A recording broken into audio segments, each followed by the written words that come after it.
K2, K3, spice, what has been touted as synthetic marijuana. Last summer I picked up a gram of K3 Pineapple Express at a local gas station. I had heard a lot about it and was curious, so I stashed it and basically forgot about it, intending to experiment with it at some future time. In my younger days, I had done quite a bit of experimentation with psychoactive substances. Over a period of years, I had my fair share, until the point came where I felt that I had gotten all I was going to get out of them. As you get older, you have considerably less time for these types of ventures, but I always kept an open mind to experimenting with any psychoactive substance that I had not tried already, provided, of course, that I could get my hands on it in the time and circumstances would allow for it. After the experimentation in my youth, a good 15 years passed without any use of psychoactive substances. Then, a couple of years ago, the Salvia craze came to national attention. I had only heard about it once before, a year or two earlier. I found the idea of a 10-minute trip intriguing, but forgot about it until it began to show up on the news very frequently. At this point, there was already a lot of YouTube videos documenting people's experiences, so I watched them to try to get a feel for what I might expect should I decide to try it. To say the least, the YouTube videos don't bolster any sense of confidence or reassurance to one who has not tried Salvia before. By all indications, they seem to be very scary, confusing, inebriating episodes. But nevertheless, being curious and experienced in psychoactives, I decided to go ahead and try it. Incidentally, I never thought all those YouTube Salvia videos were very wise to post. A majority of them were teenagers partying, goofing around, and not taking it seriously. And worse yet, a major theme seemed to be getting a newbie to try it in front of a group of people, then all of them laughing and taunting the poor fellow as he became immersed in the shaking experience. Also, I don't think such high exposure in YouTube videos did anything constructive to the cause of keeping it legal. In fact, it only confirmed and reinforced the irrational fears of bureaucratic lawmakers who seek to ban it. But anyway, I went to a local head shop and bought a couple of bags, each containing about 2 or 3 grams. Over the next few months, I experimented with Salvia about 15 times. I guess the best way to describe the experience overall is to say that it is highly dissociative. They were definitely a whole different ball of wax from the experiences of psilocybin, mescaline, LSD, and the like. The parts of the Salvia trip I remember the most clearly are launching into the trip and then coming back down from the trip. Everything in between is not fully accessible to my conscious mind, but rather seems to have been buried deep in my subconscious. On my first Salvia trip, I put on the Sorcerer's Apprentice from Fantasia as I smoked a sizable bowl. After holding in the smoke and then exhaling, I immediately began to notice the effects. The movie seemed to be flowing off the television screen in a seamless stream.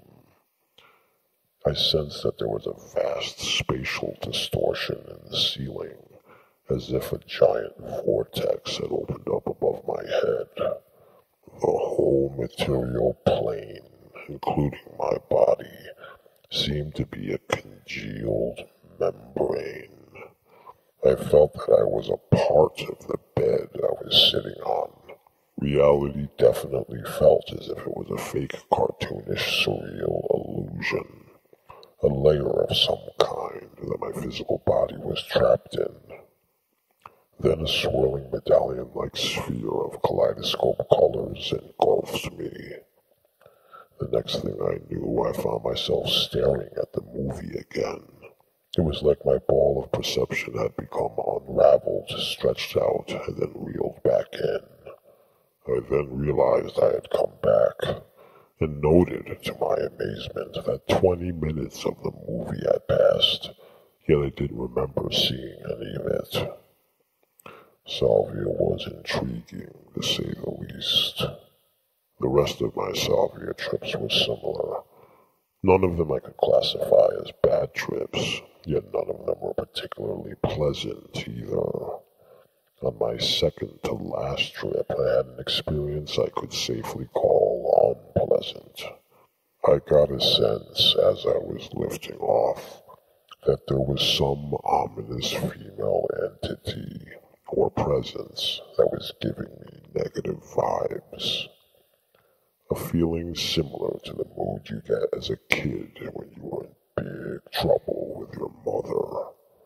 I resisted it, almost defiantly, because I felt I had nothing to feel ashamed or guilty about.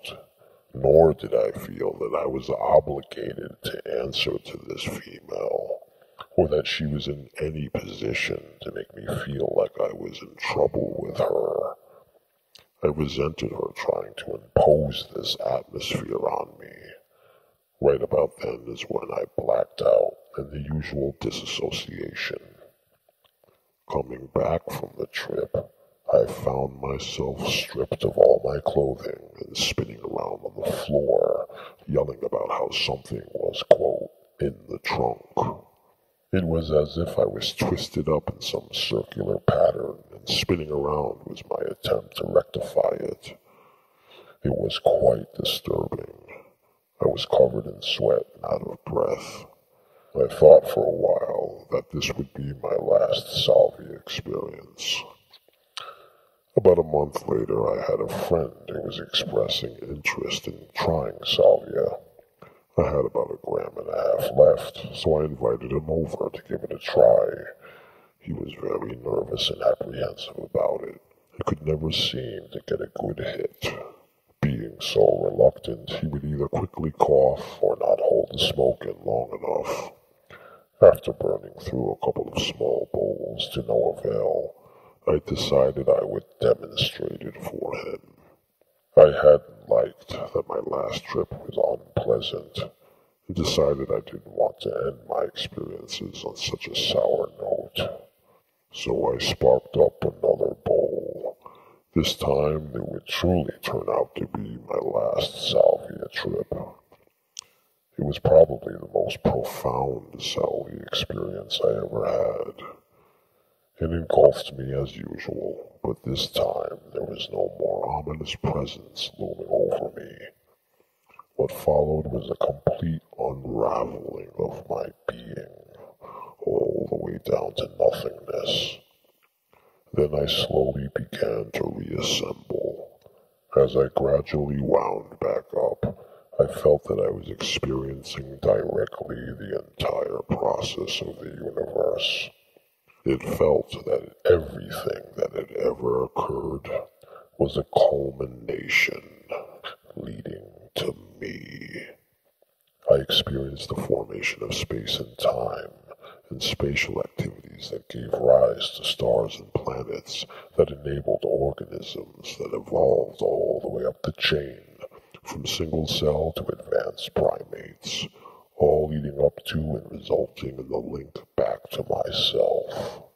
I felt a deep intimacy with everything that ever was, and felt that love returned, as if every sentient creature was a lead-in to me, and was counting on me. As I came back, I then realized just how deeply connected I was to my son, and how much he looked up to me. I then knew clearly, without a doubt, that this was my duty, to devote the rest of my life to him, This was my calling, and all else came secondary to this. This was my last Salvia experience, and I am grateful that I concluded my experiences with it on a good note. Fast forward a couple of years, I still had the K3 Pineapple Express stashed away when I decided I would give it a try. I figured I would see for myself whether or not this K3 spice concoction was worthy or a similar substitute for marijuana. I decided to proceed with caution as K2 had gotten mixed reviews from peers, and having heard the horror stories in the media about people getting sick and sent to the hospital. So I smoked my first bowl of K2, held and exhaled. I didn't know what to expect, so decided to take it one hit at a time. Turns out one hit was sufficient. One and I was done. And I would report that based on my experiences at least, that the effects of K2 are very similar, almost identical to the effects of marijuana. Of course, marijuana is better, but K2 could serve as a worthy substitute. Over the course of a month, I would smoke it here and there, always in small amounts. Overall, it's not that bad. It does make you feel a little drowsy as you come down, and perhaps a little groggy the next morning, but other than that, it's fairly decent.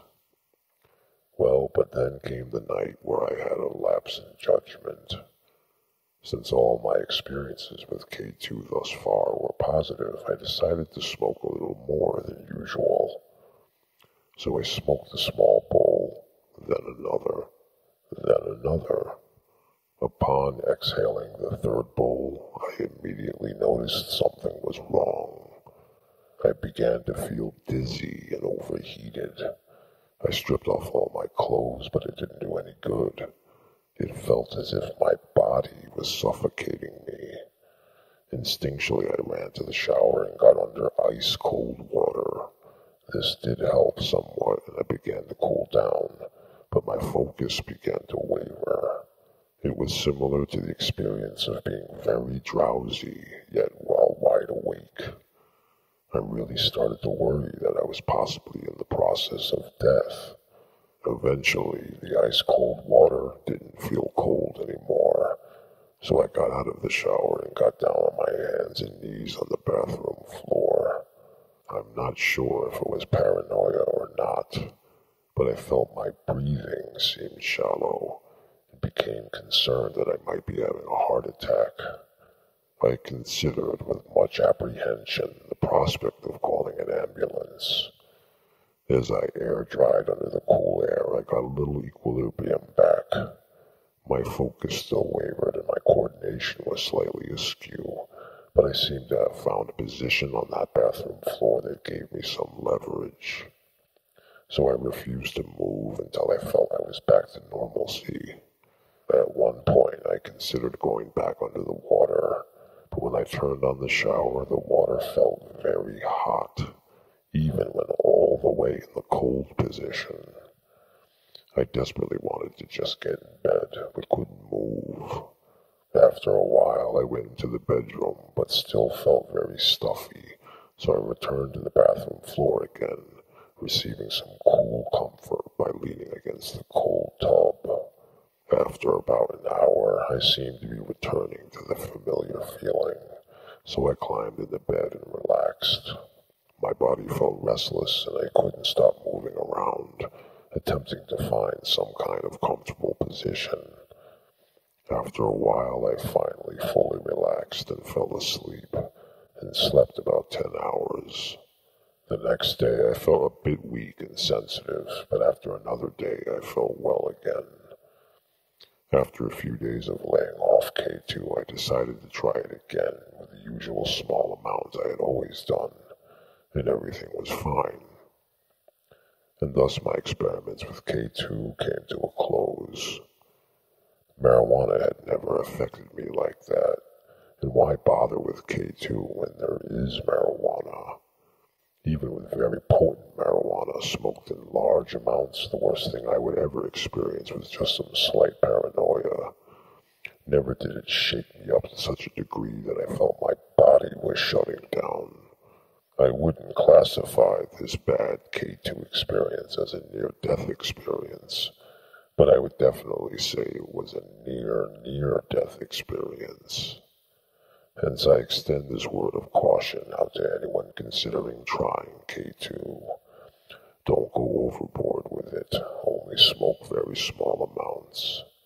Take one hit and then wait a few minutes, because the effects kind of have a delay.